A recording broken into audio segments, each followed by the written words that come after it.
धन्यवाद रविकांत। श्रोताओं, इससे पहले कि समाचार हम आप तक पहुंचाएं, एक सूचना देना चाहेंगे। गुरु गद्दी 1008 सदगुरु बाबा काशी गिरी जी महाराज बनपुरी सुंदरबनी में सभी प्रेमीजनों को सादर आमंत्रित करते हैं।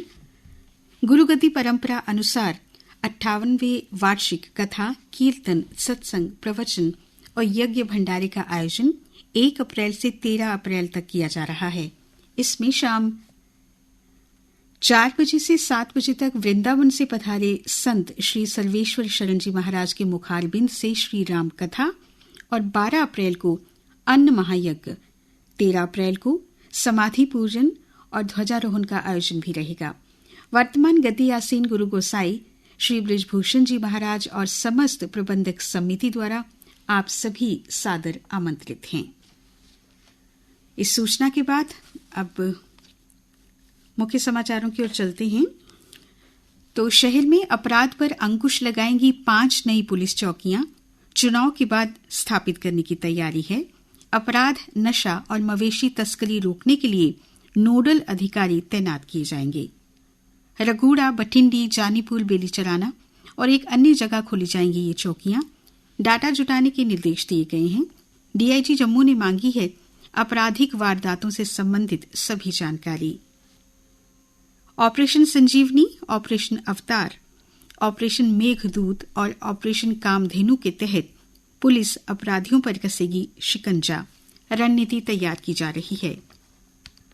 ऑपरेशन संजीवनी के तहत नशा तस्करों पर कार्रवाई होगी। ऑपरेशन अवतार के तहत वाहन चोरियों से संबंधित जो अपराधी हैं उन्हें पकड़ा जाएगा। ऑपरेशन मेघदूत में डकैती, लूट और चोरियों की रोकथाम के लिए कार्रवाई की जाएगी और ऑपरेशन कामधेनु में पशु तस्करी रोकने की तैयारी है। जम्मू शहर में नशे के 14 हॉटस्पॉट चिन्हित किए गए हैं। पुलिस कार्रवाई जल्द ही होगी। एसएसपी विनोद कुमार ने कहा है, जम्मू को नहीं बनने देंगे उड़ता पंजाब। 3 महीने में नशा तस्करी को लेकर 71 मामले दर्ज हुए हैं। 85 आरोपियों को गिरफ्तार भी किया गया है।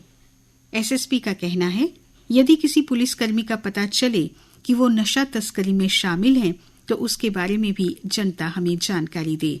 शहरवासियों से पुलिस का सहयोग करने की अपील की है। कहा कि मिलकर ही इसका समाधान होगा।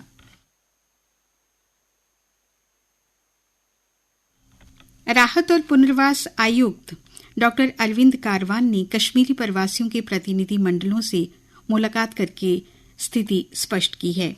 उन्होंने कहा, सभी जोनल अधिकारियों, कैंप कमांडेंट और तहसीलदारों को निर्देश दे दिया गया है। कुछ प्रतिनिधि मंडलों ने राहत धारकों को राशन के बदले नगद सहायता का विकल्प देने की मांग की। इससे बार बार आने राशन डिपो में नहीं पड़ेगा। साथ ही पूरे वर्ष के लिए राशन एक ही बार में वितरित करने की मांग भी की है। और राहत और पुनर्वास कार्यालय ने कश्मीरी प्रवासियों को मासिक आधार पर राशन पर्चियां जारी करने का फैसला लिया है। इस व्यवस्था के खिलाफ कश्मीरी पंडित समुदाय आज कार्यालय के बाहर इकट्ठा होकर प्रदर्शन करेगा।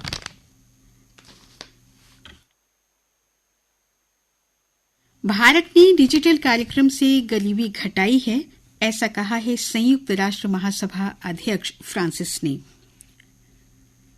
फ्रांसिस ने तारीफ में कहा, अतुल्य भारत, बुनियादी ढांचे में निवेश से सीखे दुनिया। उन्होंने कहा, भारत में डिजिटलीकरण का लाभ हर वर्ग को मिल रहा है, खासकर महिलाओं और किसानों को। उनकी यात्रा देश भर में बुनियादी ढांचे के विकास में किए जा रहे निवेश के स्तर से बहुत प्रभावित हुई है। कुछ अन्य समाचार। अमित शाह 15 अप्रैल को चुनाव प्रचार के लिए जम्मू आएंगे। योगी 10 अप्रैल को कठुआ में, प्रधानमंत्री 12 अप्रैल को उधमपुर में, जबकि राजनाथ सिंह 16 अप्रैल को बसोली में रैली करेंगे। हिंदू विवाह के लिए कन्यादान अनिवार्य परंपरा नहीं, कहा इलाहाबाद हाईकोर्ट ने। लद्दाख में बर्फ में फंसे 80 लोगों को सेना ने बचाया है। 17,688 फीट ऊंचाई पर चांगला में फंसे थे वाहन।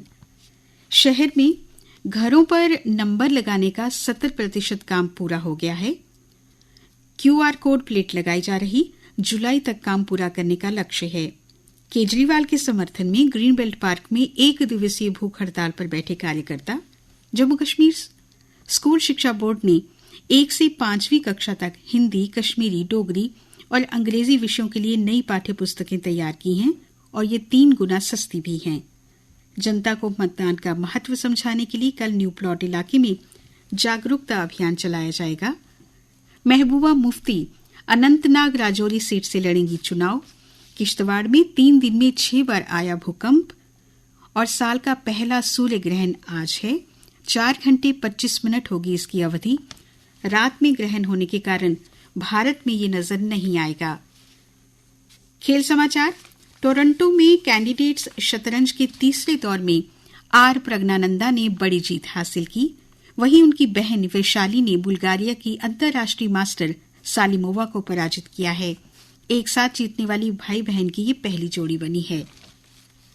भारत के लॉन टेनिस खिलाड़ी Sumit Nagal Monte Carlo Masters singles के अंतिम क्वालिफाइंग मैच में अर्जेंटीना के खिलाड़ी को 2 घंटे 25 मिनट तक चले कड़े मुकाबले में 7-5, 2-6, 6-2 से हराकर सिंगल्स मुख्य ड्रॉ के दौर में पहुंच गए हैं। इधर आईपीएल में कल मुंबई इंडियंस ने दिल्ली कैपिटल्स को 29 रन से हराकर अंक तालिका में अपना खाता खोला है। हार्दिक पांड्या ने 33 गेंदों पर 39 रन बनाए। दिल्ली कैपिटल्स की तरफ से पृथ्वी शॉ ने 40 गेंदों पर बनाए 67 रन। एक अन्य मैच में लखनऊ सुपर जायंट्स ने गुजरात टाइटंस को 33 रनों से हरा दिया। अंक तालिका में राजस्थान 8 अंकों के साथ पहले स्थान पर है। आज कोलकाता नाइट राइडर्स का मुकाबला होगा चेन्नई सुपर किंग्स से। इधर प्रदेश में कल श्री माता वैष्णो देवी स्पोर्ट्स स्टेडियम में तीसरी मैराथन दौड़ में 800 धावकों में से 5 किलोमीटर दौड़ में अंजलि राजपूत और आर्यन प्रथम रहे। 10 से 75 वर्ष तक के धावकों ने लिया था इसमें हिस्सा। एकता और फिटनेस की भावना को किया प्रदर्शित।